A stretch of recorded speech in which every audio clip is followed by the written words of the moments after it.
Johnstone19.com. Part 3 of Hell's Waiting, The End of the Institute by Stephen King. The residents of back half, the front half of back half, that was, the 18 currently in Gorky Park, remained behind their locked door, humming away. We're given 20 minutes of free time before the movie started. Jimmy Cullum Zombie walked his aching head to his room. Hal, Donna, and Glenn sat in the cafeteria, the two boys staring at their half-eaten desserts. Chocolate pudding tonight. Donna regarding a smoldering cigarette. She seemed to have forgotten how to smoke. Kalisha, Nick, George, Avery, and Helen went down to the lounge with its ugly thrift store furniture and the old flat screen, which showed only prehistoric sitcoms like Bewitched and Happy Days and maybe The Munsters. Katie Gibbons was there. She didn't look around at them, only at the currently blank TV. To Kalisha's surprise, they were joined by Iris, who looked better than she had in days. Brighter. Kalisha was thinking hard, and she could think, because she felt better than she had in days. What they had done to Helen's headache, Avery, mostly what they had all pitched in, had helped her own. The same was true of Nikki and George. She could see it. Take the place over. A bold and delicious idea, but questions immediately arose. The most obvious was how they were supposed to do it when there were at least 12 caretakers on duty. Did I say it was part 3 when it's actually part 2? Oh, I'm sorry. Yeah, this is actually part 2 of the end of the Institute.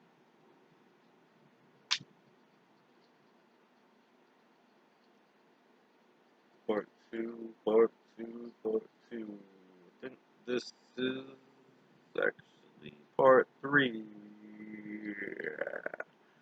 Alright, let me stop back rambling on here. Kalisha, Nick, George, and Avery and Helen went down to the lounge with the luxury store furniture and the old flat screen. Kalisha was thinking hard, and she could think because she felt better than she had in days. What they had done to Helen's headache, Avery mostly, but they had all pitched in. It helped her own.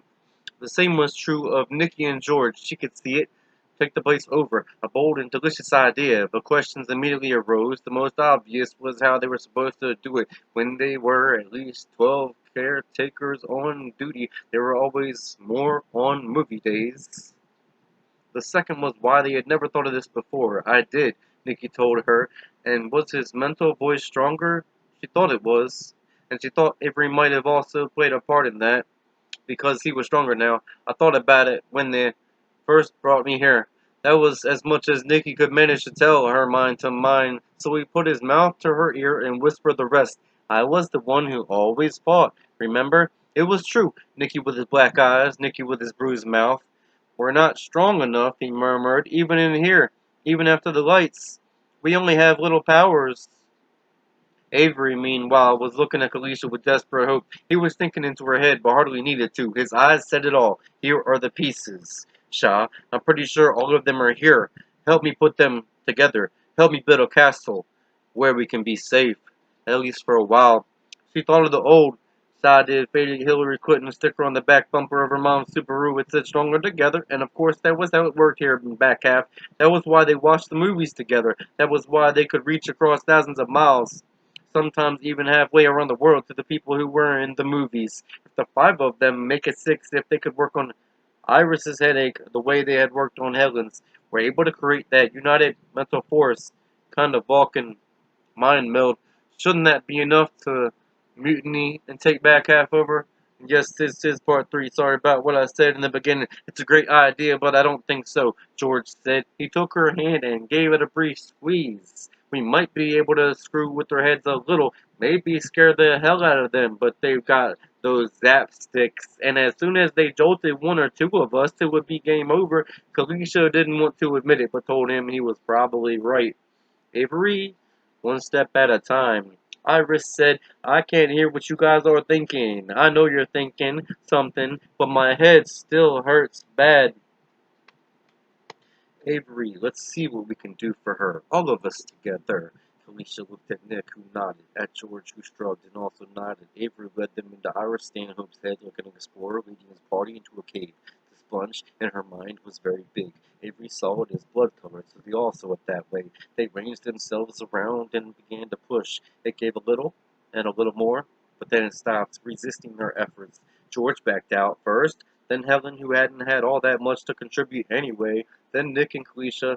Avery came last, dimming the headache sponge, a petulant mental kick before withdrawing. Any better, Iris? Kalisha said, without much hope. What's better? It was Katie Givens. She had drifted to join them. My headache, Iris said, and it is. A little. Anyway, she smiled at Katie, and for a moment the girl who had won the Abilene Spelling Bee was in the room. Katie turned her attention back to the TV. Where's Richie Cunningham and the Fonz? She asked, and began rubbing her temples. I wish mine was better. My headache hurts like poop. You see the problem? George thought to the others. Kalisha did. They were stronger together. Yes, but still strong enough. No more than Hillary couldn't have been when she ran for president a few years back, because the guy running against her and his supporters had the political equivalent of the caretaker zap sticks. Yeah, it helped me, though, Helen said. My own headache is almost gone. It's like a miracle. Don't worry, Nikki said, hearing him sound so defeated scared Kalisha. It'll be back. Corinne, the caretaker who liked to slap, came into the room. She had one hand on her holstered zap stick as if she had felt something. Probably did, Felicia thought, but she doesn't know what it was. Movie time, she said. Come on, kiddies, move your asses. Now we're on chapter 13 of The End of the Institute. Hell is waiting. Two caretakers, Jake and Phil, known respectively as the Snake and Phil, were standing outside the screened room's open doors, each holding a basket. As the kids filed in, those with cigarettes and matches. Lighters weren't allowed in back half. Deposited them in the baskets. They could have them back when the show was over, if they remembered to take them. That was Hal, Donna, and Len sat in the back row, staring vacantly at the blank screen. Katie Gibbons sat in the middle row next to Jimmy Cullum, who was lackadaisically picking his nose. Kalisha, Nick, George, Helen, Iris, and Avery sat down front. Welcome to another fun-filled evening, Nicky said in a loud announcer's voice. This year's feature an Academy Award winner in the category of shittest documentary. Phil, the Phil, Phil the Pill slapped him across the back of the head. Shut up, asshole, and enjoy the show. He retreated. The lights went down, and Dr. Hendricks appeared on the screen. Just seeing the unlit sparkler in his hand made Kalisha's mouth dry up. There was something she was missing, some vital piece of Avery's castle, but it wasn't lost. She just wasn't seeing it. Stronger together, but not strong enough. Even if those poor, almost gorks like Jimmy and Hal and Donna were with us, we wouldn't be. But we could be. On nights when the sparkler is lit, we are. When the sparkler is lit, we're destroyers, so what am I missing? Welcome, boys and girls, Dr. Hendricks was saying, and thank you for helping us. Let's begin with a few laughs, shall we? And I'll see you later.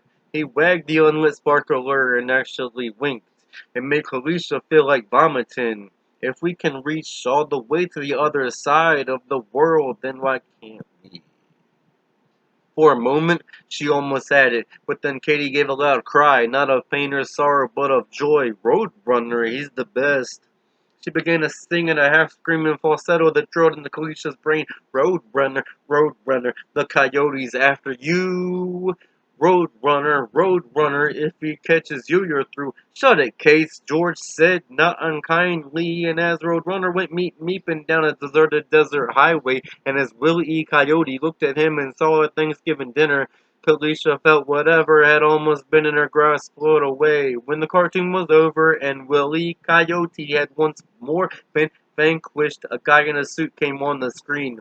He had a microphone in his hand. Kalisha thought he was a businessman, and maybe he was, sort of, but that wasn't his main claim to fame. He was really a preacher man, because when the camera drew back, you could see a big old cross behind him outlined in red neon, and when the camera panned away, you could see an arena, or maybe it was a sports stadium, filled with thousands of people. They rose to their feet, some waving their hands back and forth in the air, some waving Bibles.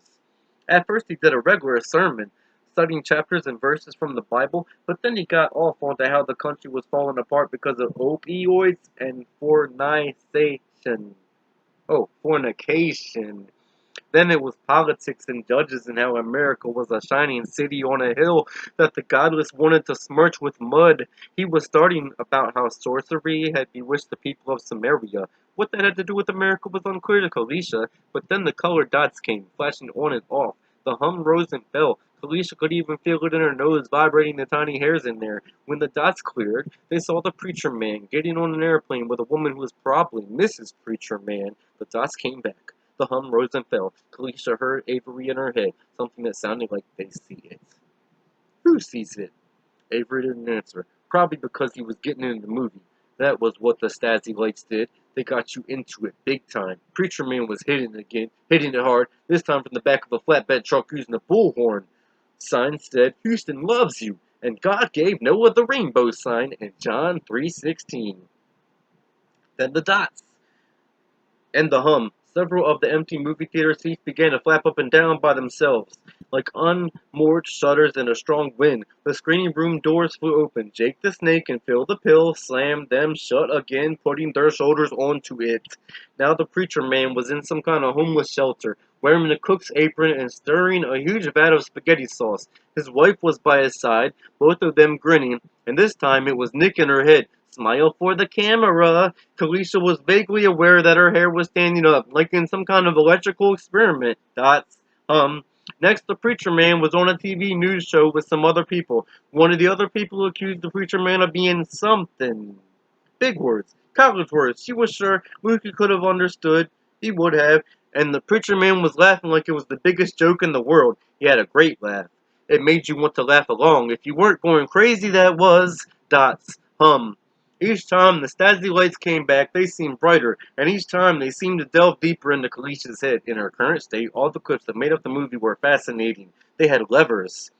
When the time came, probably tomorrow night, maybe the next, the kids in back half would pull them. I hate this, Helen said in a small, dismayed voice. When will it be over? Preacher Man was standing in front of a fancy mansion where a party seemed to be going on. Preacher Man was in a motorcade. Preacher Man was at an outdoor barbecue, and there was red, white, and blue bunting on the buildings behind him. People were eating corn dogs and big slices of pizza. He was preaching about perverting the natural order of things which God had ordained, but then his voice cut out and was placed by that of Dr. Hendricks. This is Paul Weston, kids. His home is in Deerfield, Indiana. Paul Weston, Deerfield, Indiana. Paul Weston, Deerfield, Indiana. Say it with me, boys and girls. Partly because they had no choice, partly because it would bring a merciful end to the colored dots and the rising and falling of the hum, mostly because now they were really into it. The 10 children in the screening room began to chant. Kalisha joined in. She didn't know about the others, but for her, this was the absolute worst part of movie nights. She hated that it felt good. She hated that feeling of levers just waiting to be yanked, begging for it. She felt like a ventriloquist dummy on that fucking doctor's knee. Paul Weston, Deerfield, Indiana. Paul Weston, Deerfield, Indiana. Paul Weston, Deerfield, Indiana. Then Dr. Hendricks came back on the screen, smiling and holding the unlit sparkler. That's right, Paul Weston, Deerfield, Indiana. Thank you, kids, and have a good night. See you tomorrow. The Stasi lights came back one final time, blinking and swirling and spiraling. Kalisha gritted her teeth and waited for them to be gone, feeling like a tiny space capsule hurtling into a storm of giant asteroids. The hum was louder than ever, but when the dots disappeared, the hum cut off instantly, as if a plug had been pulled on an amplifier. They see it, Avery had said. Was that the missing piece? If so, who was they? The screening room lights came up, the doors opened, Jake the Snake on one, and Phil the Pill on the other. Most of the kids walked out, but Donna, Len, Hal, and Jimmy sat where they were, might sit there, lolling in the comfortable seats until the caretakers came to shoo them back to their rooms, and one, or two, or maybe even all four, might be in Gorky Park after